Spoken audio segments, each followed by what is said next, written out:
comme des esclaves encore. Les frères, gardez ces drapeaux. Je suis né d'un coin qui appelle le Sénégal, j'ai le Tchad avec moi. Les drapeaux, on nous l'a imposé. Ce qui est réel aujourd'hui, c'est qu'on parle d'une seule voix. Notre continent le plus riche, nous fuyons pour venir ici et intégrer ceux qui nous ont rejetés et nous exploiter et vouloir s'intégrer dans la diaspora. On n'est pas la diaspora.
Aujourd'hui, une chose est claire, soit on sacrifie notre génération, soit on continue à être des esclaves. Et comment sacrifier notre génération? Je vais vous le dire, si vous êtes capables, on va le faire. On va marcher le contraire, on va aller en Afrique. On va croiser nos enfants qui viennent ici sans papier. On va arrêter l'immigration. On va arrêter l'esclavage. On va retravailler notre continent.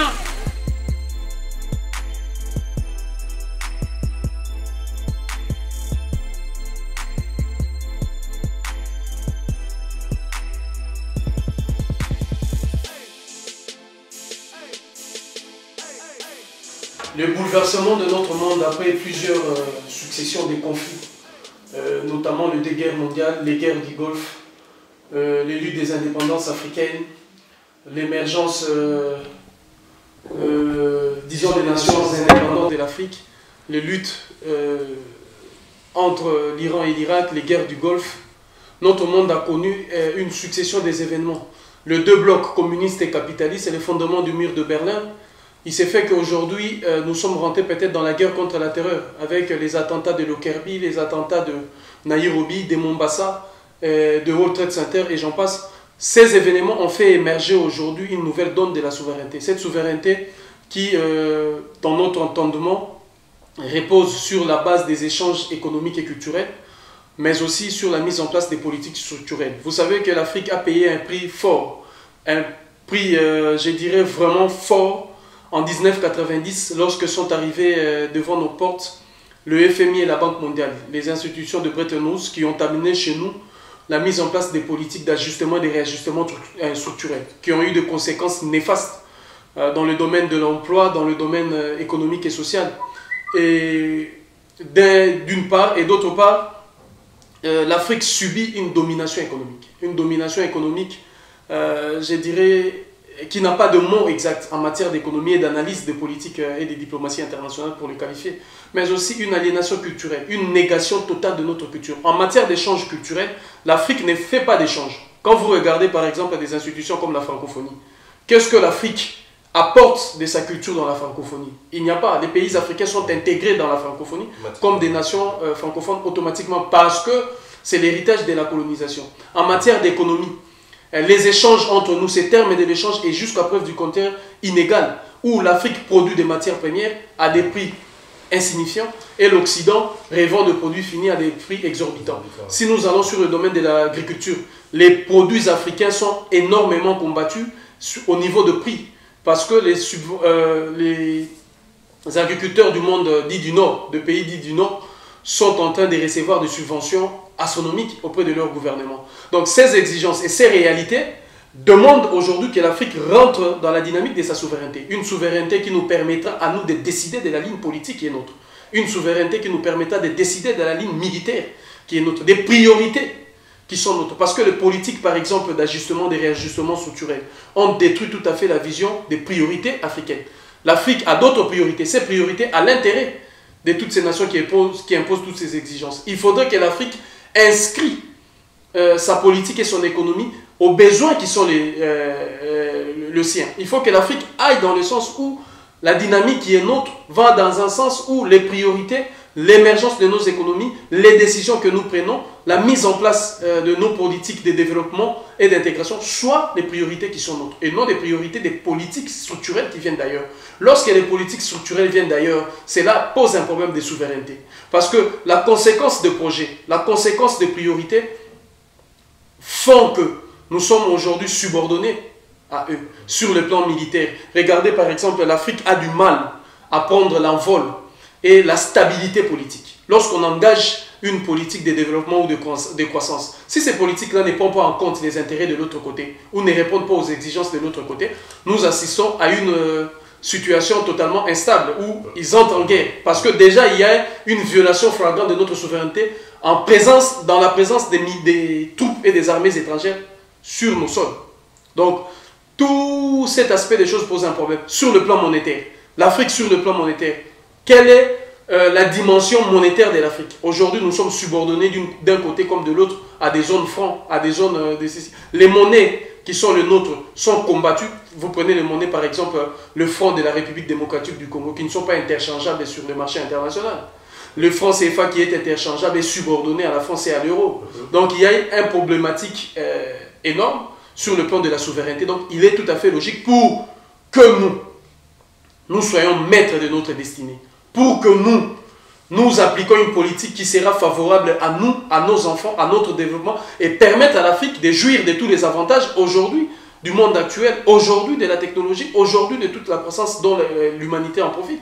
Donc il faudrait qu'on ait une politique qui nous soit propre, marcher en toute dignité, dans le respect vers notre souveraineté. C'est la raison pour laquelle nous nous mobilisons pour cette souveraineté.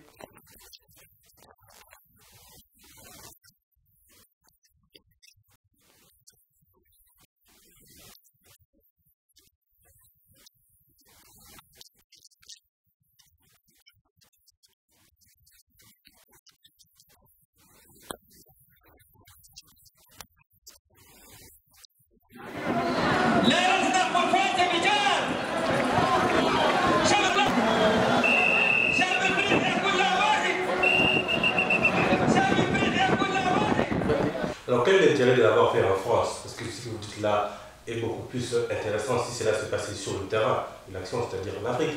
Mais l'intérêt de le faire en France... Le combat de l'espace est fini. Vous savez qu'il y avait un moment donné, les Américains sont entrés dans l'aventure d'aller conquérir des terres.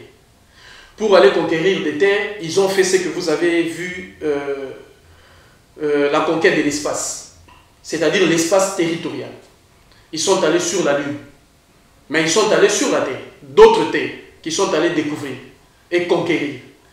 Mais le combat de l'espace aujourd'hui est fini. Les Russes sont allés sur d'autres terres, où ils sont allés découvrir et conquérir. C'est pourquoi ils disent qu'ils sont allés sur la Lune. Le combat de l'espace. La Chine est allée en espace, parce qu'ils sont allés sur des terres où ils sont allés conquérir. Vous savez que l'Afrique est en train de conquérir autant de terres et d'espace. Donc le combat de l'espace aujourd'hui, nous disons que c'est fini. L'Afrique nous appartient. Nous avions gagné déjà la bataille par rapport à l'Afrique parce que nous avions réussi à mettre hors de nos portes, autrefois dit les colons, et tous ces impérialistes qui sont venus d'une manière ou d'une autre pour s'accaparer de nos richesses et de nos terres. Nous les avons vaincus. La dernière victoire à d'autres, vous savez, c'était en Afrique du Sud. C'est-à-dire que d'un autre côté, il y a aussi cette volonté déterminée ou cette soif infinie de ceux qui veulent toujours continuer la lutte dans la conquête de l'espace territorial. Mais les combats de l'espace est fini. Ceci dit, même en Haïti où nous sommes allés, nous avions été arrachés de nos terres et nous étions déportés en Haïti, mais nous avions combattu l'Occident en Haïti et on a gagné la guerre. Donc le combat de l'espace est fini. Nous sommes aujourd'hui dans une position géostratégique très avantageuse pour l'Afrique. Donc il nous reste aujourd'hui à donner le contenu qu'il faut pour commencer à prendre la destinée maintenant de l'humanité tout entière. Et c'est au nom de cette souveraineté que je vous disais, la souveraineté, elle est aussi mentale, la souveraineté, elle est territoriale, la souveraineté, elle est intellectuelle, La souveraineté, elle est aussi au niveau de la vision. Et quels que soient les territoires, quel que soit l'espace, nous livrerons le combat. Que cela se passe à Paris, que cela se passe à Nairobi, que cela se passe à Kinshasa. Vous savez que nous sommes aujourd'hui dans ce que nous appelons le combat du temps. Ce que nous sommes en train de faire ici, en un laps de temps, sera répercuté en Australie. Parce qu'avec l'outil Internet qui est en train de rendre le monde, de faire du monde un village globalisé et mondialisé, que nous pouvons nous retrouver à un moment donné partout au même moment, discuter à la fois avec ceux qui sont en Chine, aux États-Unis, au Congo, en Belgique, en Côte d'Ivoire, à travers des réseaux sociaux. C'est-à-dire que aujourd'hui, le monde entier doit fonctionner sur cette vitesse-là. L'Afrique doit rentrer dans cette dimension du combat. Le combat de l'espace est fini. Partout où nous sommes, nous mènerons cette bataille.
Non, dans un État démocratique, on peut jouir d'une souveraineté.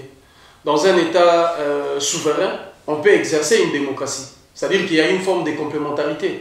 Mais la démocratie, à ce que je sache, ne figure pas ou n'est pas une exigence, une obligation pour toutes les nations. Une démocratie peut bel et bien fonctionner à une manière ou une autre, si on prend les éléments essentiels d'une démocratie.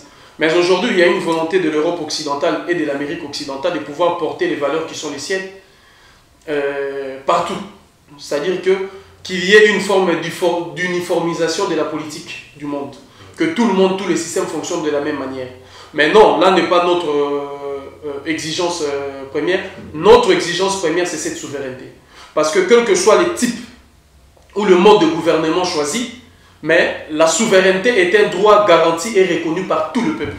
La souveraineté est un droit reconnu à tout le monde et connu dans tous les textes de la terre. C'est-à-dire qu'elle est un droit inaliénable à tout peuple et à chaque peuple et à toute nation. Et en tant qu'État, en tant que peuple, nous devons jouir de cette souveraineté. Mais nous sommes en train de remarquer que la souveraineté qui est nôtre est continuellement bafouée. Nous sommes en train de remarquer que la souveraineté qui est nôtre est continuellement remise en question et remise en cause. Parce que les outils internationaux, les instruments qui est censé régir et jouer le rôle de l'arbitre au sein de la communauté internationale est pris en otage. Est prise en otage par certains pays et certains peuples ou certaines nations. Donc il s'est fait qu'à ce niveau-là, l'Afrique doit livrer une bataille à tous les échelons pour exercer cette souveraineté, pour que cette souveraineté soit réelle, soit véritable. Cette souveraineté sera le gage de la mise en place d'une politique de développement et d'une politique de croissance vrai, réel, propre, visionné par l'Afrique. Alors, quel est cet instrument que l'Afrique pourra se servir enfin pour arracher, pour obtenir cette souveraineté? C'est qui ouvre un peu la porte au panafricanisme. Mais vous savez que quand je parle du panafricanisme, le panafricanisme est un canal, est une branche d'un grand arbre. Le grand arbre, c'est ce que nous appelons le nationalisme africain. Dans une langue africaine, si je vais dire nationalisme africain, je dirais Kimpavita, c'est-à-dire le nationalisme africain, qui nous amène à un niveau aussi de l'intelligence de la guerre. Parce que l'Afrique est perpétuellement en guerre, en combat. Donc il faut une intelligence pour en sortir. Donc la branche du panafricanisme, qui est une branche de ces grands arbres que j'appelle le nationalisme africain, est une branche qui peut nous amener à arriver à une structure, à la mise en place d'un instrument, d'un outil qui nous permettra absolument d'être fort et de prendre place sur l'échiquier de la politique internationale. Rappelez-vous que le président Barthélemy Buganda avait ses soucis de pouvoir créer un État africain qui serait capable de jouer le rôle sur l'échiquier de la politique internationale. Et sur ce, il préconisait la mise en place, la création d'un État entre la République centrafricaine, le Congo-Gabon, le Congo-Brazzaville, le Tchad, pour que cet espace territorial soit capable de jouer un rôle sur l'échiquier de la politique internationale. Mais malheureusement que l'avion du président Barthélemy Buganda n'est jamais arrivé à destination et qu'il n'y a personne aujourd'hui qui prend le devant pour aller dans ce sens.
Bon, il y a un ras-le-bol, un mécontentement du peuple africain du fait que vous savez que c'est devenu aujourd'hui coutume, où nous assistons à une sorte de la création d'une entreprise spécialisée en matière de broderie constitutionnelle, où il y a certaines personnes qui sont spécialistes de cette broderie constitutionnelle, qui taillent des constitutions sur mesure pour pouvoir rester ad vitam aeternam au pouvoir. Et le peuple africain aujourd'hui a compris qu'il fallait une alternative. Il fallait aller dans le sens de la mise en place d'une politique qui permettrait l'alternance au pouvoir. Donc on cherche d'abord l'alternative pour mettre en place un système qui permettrait l'alternance au pouvoir. Et sur ces bases-là, je pense que cette dynamique est née, rappelez-vous, le vent qui a soufflé, qui vient de souffler au Burkina Faso, où le peuple a dit non à tous les schémas, a dit non, il a surpris quasiment le peuple burkinabé, le peuple africain du Burkina Faso a surpris tous les spécialistes et les analystes de la politique internationale qui ne s'attendaient pas à cette vague. Donc cela ne peut qu'insuffler une dynamique dans le reste de la mère patrie africaine. Comme vous le savez, quand le président Thomas Sankara s'est levé, et quand le président Thomas Sankara a donné une ligne, a commencé un combat, cela a embrasé tout le continent. Donc il est possible que l'émergence et la solidité, ou disons la source de cet éveil tire sa légitimité après l'acte qui a été posé par le peuple africain du Burkina Faso.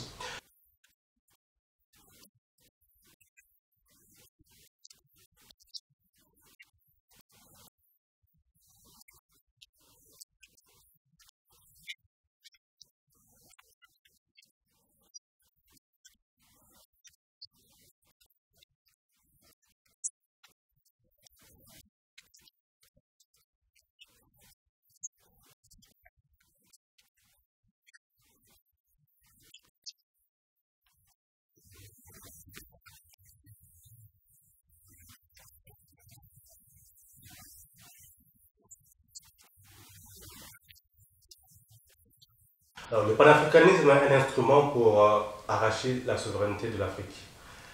Qu'est-ce que c'est réellement le panafricanisme? Est-ce un slogan, un état d'esprit, une philosophie, un idéal ou bien carrément autre chose? Comme c'est un Africain qui vous parle, je vous disais que le panafricanisme est une branche de grand arbre du nationalisme africain. Lorsque vous regardez la philosophie de l'arbre, l'arbre est enraciné sous la terre. Et l'arbre, quand il est enraciné sur la terre, l'arbre croît, grandit et se développe. Il donne ses feuilles, il donne ses fruits, et l'arbre, le tronc se disperse en plusieurs branches et étapes. Donc nous sommes solidement attachés au nationalisme africain. Nos racines, nous la puisons sur la terre qui est notre chère et mère patrie, l'Afrique.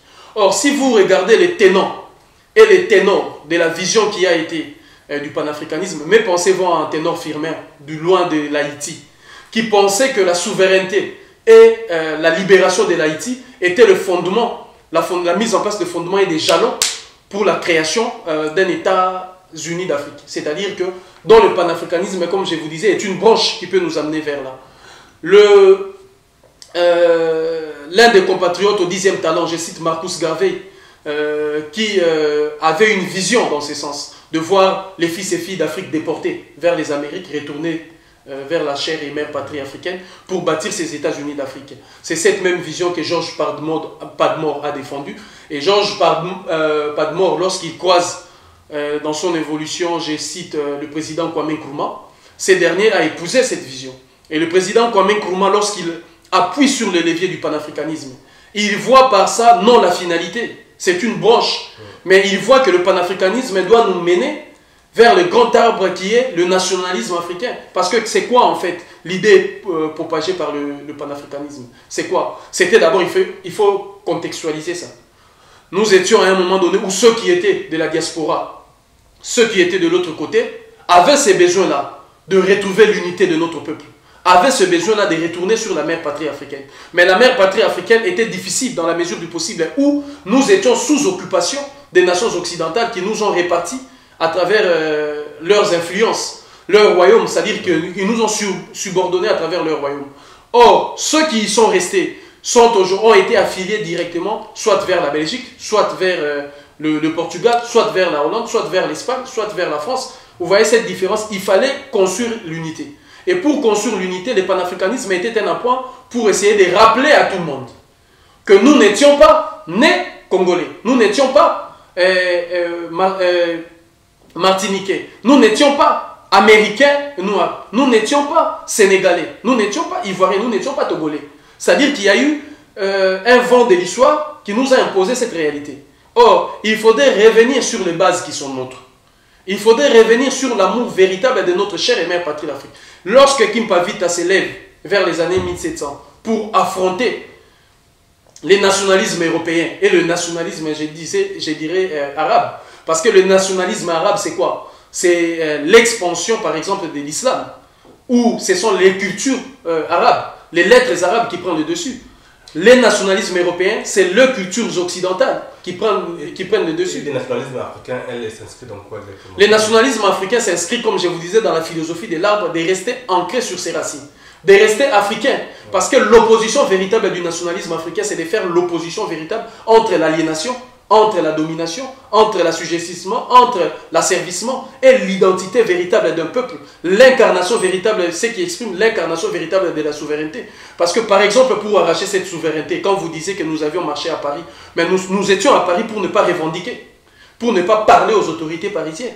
Mais c'était pour mobiliser la conscience morale, la conscience mentale, la conscience intellectuelle de notre peuple, pour que nous arrivions tous ensemble à créer une conscience nationale qui nous fera comprendre que nous sommes africains. Nous devons nous enraciner sur la terre d'Afrique. C'est là notre source. C'est là qu'il faut puiser. C'est là la source de notre culture, de notre tradition et de nos racines. Et c'est par ça que l'arbre va se développer. Cet arbre-là qui est le nationalisme africain.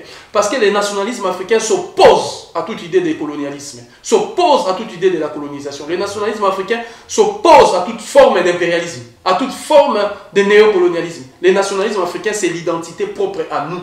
C'est ce que nous sommes.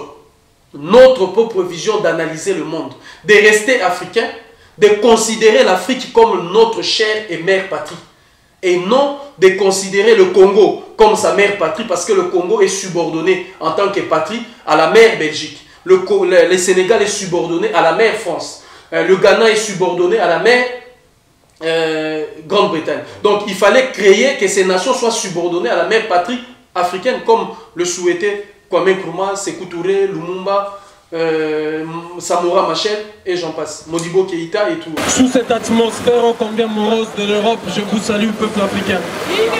Je vous salue parce que nous sommes ici au nom de la souveraineté. Oh combien ce mot il est beau. Oh combien il est joli le mot souveraineté. Nous sommes ici au nom de la souveraineté parce que cette souveraineté sera le socle fondateur de cette nouvelle maison Afrique que nous voulons rebâtir. Parce que cette souveraineté sera le socle fondateur de cette nouvelle patrie que nous voulons bâtir. C'est la raison pour laquelle j'appelle notre peuple de Yamoussoukro, j'appelle notre peuple de Korogo, j'appelle notre peuple de Kinshasa, j'appelle notre peuple de la Martinique, j'appelle notre peuple de la Guadeloupe, j'appelle notre peuple de Washington, j'appelle notre peuple de Nairobi, j'appelle notre peuple de partout. Le moment est venu pour nous de nous tenir main dans la main. De nous tenir main dans la main parce que nous allons marcher vers la destinée meilleure. Oh, combien belle cette destinée de notre peuple. Car cette fois-ci, je vous dis, le moment est venu pour nous d'écrire les nouveaux livres de notre histoire. Mais ce livre sera écrit avec de l'encre spéciale, de l'encre par excellence. Et cette encre, c'est le sang de nos enfants qui sont tombés en Haïti sous le drapeau de l'Organisation des Nations Unies. Parce que cette encre, c'est le sang de nos enfants qui sont tombés au Rwanda sous le drapeau de l'Organisation des Nations Unies. Parce que cette encre, c'est le sang de nos enfants qui sont tombés au Congo sous le drapeau de l'Organisation des Nations Unies. Parce que cette encre, c'est le sang de nos enfants qui sont tombés au Libéria sous le drapeau de l'Organisation des Nations Unies. Parce que cette fois-ci, je vous dis, croyez-moi, cette fois-ci, ni l'incompétence de François Hollande, ni l'ignorance de Nicolas Sarkozy, ni l'impuissance de Jacques Chirac, ni l'inexpérience de Valéry Giscard d'Estaing, ni tout ça, ni l'hypocrisie de la communauté internationale n'auront raison sur nous, ni de tout ça. La raison pour laquelle je t'appelle de là où tu es aux cieux, oh Aimé Césaire, reviens parmi nous, toi qui par ta lettre noble, tu as permis à ton peuple de reprendre la dignité qui est la sienne. Aimé Césaire, je sais que là où tu es, à tes côtés il y a France Fanon. Alors France Fanon, je t'appelle, reviens parmi ton peuple, toi qui as su dénuder toute la maladie négrophobe de toute l'organisation, de toutes les organisations internationales. Alors France Fanon, là où tu es, à tes côtés, je sais qu'il y a Tchankata Diop. Alors Tchankata Diop, je t'appelle parce que toi qui as permis à ton peuple de reprendre la dignité qui est la sienne. Alors, Tchankata Diop, de là où tu es, je sais qu'à tes côtés, il y a Marcus Garvey. Alors Marcus Garvey, je t'appelle parce que toi qui as permis à ces peuples de basculer au 10e talent. Et de là où vous êtes, à vos côtés, j'appelle Aline Sinata Diop, toi qui as été la première résistante pour dire non, non, non à cette forme d'impérialisme. À tes côtés, j'appelle Brenda Fassi parce que Brenda, avec ta voix, tu as brisé les chaînes de l'humiliation. Et à tes côtés, j'appelle Lucie September, toi qui es tombé sous les balles de l'impérialisme. Et à vos côtés, je t'appelle Kim Pavita, reviens parmi nous, je t'appelle Kim Pavita, au nom du nationalisme africain, reviens parmi ton peuple pour nous donner la force de marcher vers cette souveraineté, vers cette dignité. Alors le peuple d'Afrique, la souveraineté de l'Afrique, c'est aujourd'hui, Blandine Diafoutoua, la souveraineté. Kwame Nkrumah disait que le néocolonialisme, c'est le dernier rempart de l'impérialisme. C'est ce qui empêche à l'Afrique d'être unie. C'est ce qui empêche à l'Afrique, je dirais, j'irai plus loin, parce que moi je vous le dis aujourd'hui, c'est ce qui empêche à l'Africain de redevenir soi-même. C'est ce qui empêche même à l'Afrique d'être souverain.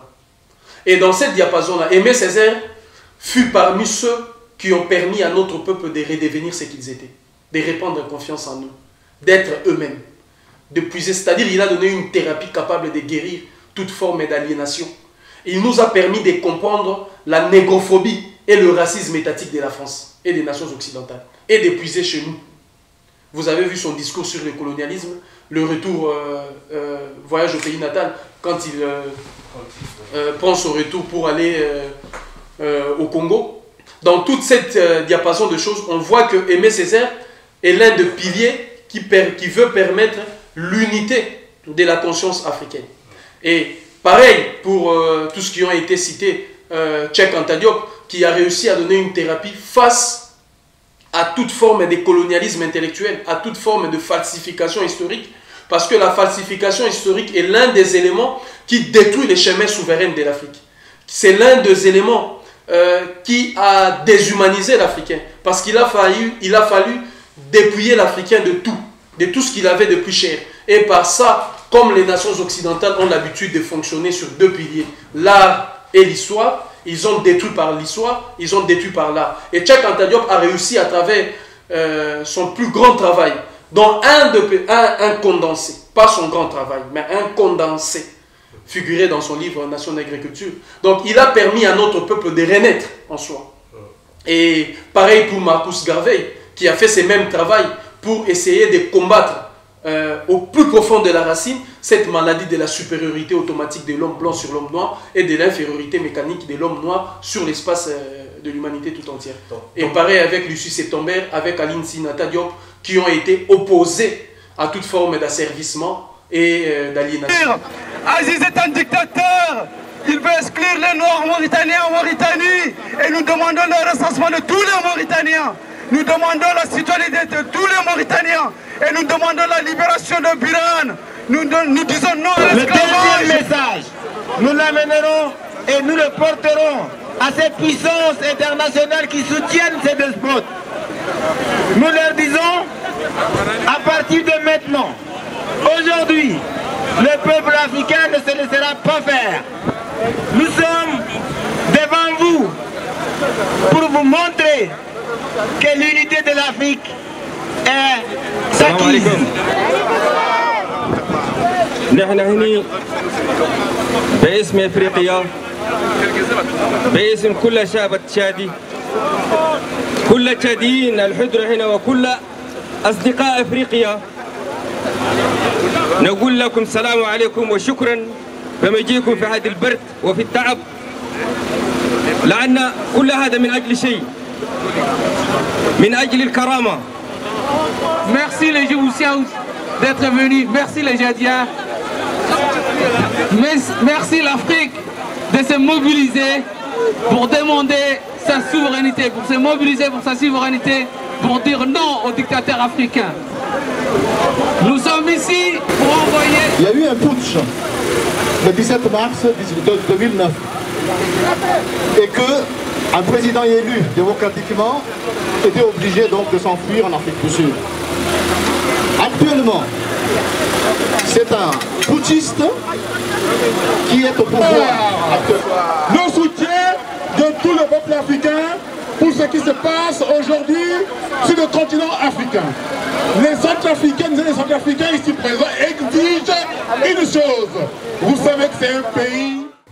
Il faudrait que tous les Africains comprennent que l'unité de notre chère mère patrie, l'Afrique, n'est pas une question des individualités. N'est même pas une question de groupe, ni une question de pays. C'est une question de conscience. Ce n'est pas les Congolais qui ont réfléchi, ce n'est pas les Sénégalais qui ont réfléchi, ce n'est pas les Maliens, ni les Malgaches, ni les Ivoiriens. Mais c'est la conscience nationale africaine qui aujourd'hui revient à tout un chacun d'entre nous. Et que tout le monde doit comprendre que la dynamique dans laquelle nous nous inscrivons de souveraineté serait de donner un État, une patrie africaine capable de jouer son rôle dans l'avenir de la planète, de l'humanité et du monde. Vous parlez d'un drapeau. Nous avions la preuve. Quelle est la couleur unique aujourd'hui du drapeau africain? L'UDC a ça. Vous avez vu que nous avions porté l'Afrique dans son ensemble. Et il n'y a pas la répercussion des drapeaux qui sont des drapeaux hérités de la colonisation. Il n'y a pas même de frontières territoriales. Comme je disais que le combat de l'espace est fini et que cet espace est une mère patrie africaine. Et dans la couleur rouge, comme vous voyez, c'est le sang de nôtres qui ont coulé. Les sangs de nôtres qui ont coulé depuis belle lurette. Le sang de nôtres coulé au nom de la division de l'Afrique. Au nom de la division de notre mère, de la désunion. Le sang qui a coulé au nom de suite à la barbarie de l'impérialisme, suite à la barbarie du colonialisme et du néocolonialisme. cette couleur noire qui symbolise en soi les cheveux qui sont nôtres, le cheveu véritable de l'homme et de la femme africaine, non le cheveu aujourd'hui édulcoré. C'est aussi un appel à ce que chacun comprenne la dimension de la couleur de nos cheveux, que chacun comprenne la dimension de la nature de nos cheveux. Parce que nous sommes comme une tresse, comme vous voyez l'habitude de la femme africaine et l'homme africain ont l'habitude de tresser leurs cheveux. Nous sommes comme une tresse impossible à desserrer. Au bord de l'eau, on peut nous agiter, nous courber, mais nous briser jamais. Donc c'est cette couleur-là de nos cheveux, cette couleur-là qui renvoie à la profondeur, à la pertinence du monde qui est nôtre et de notre chère et mère patrie l'Afrique, mais aussi cette étoile jaune qui est l'étoile de notre destinée, cette destinée meilleure, cette meilleure destinée de notre chère et mère patrie l'Afrique et la destinée de notre peuple.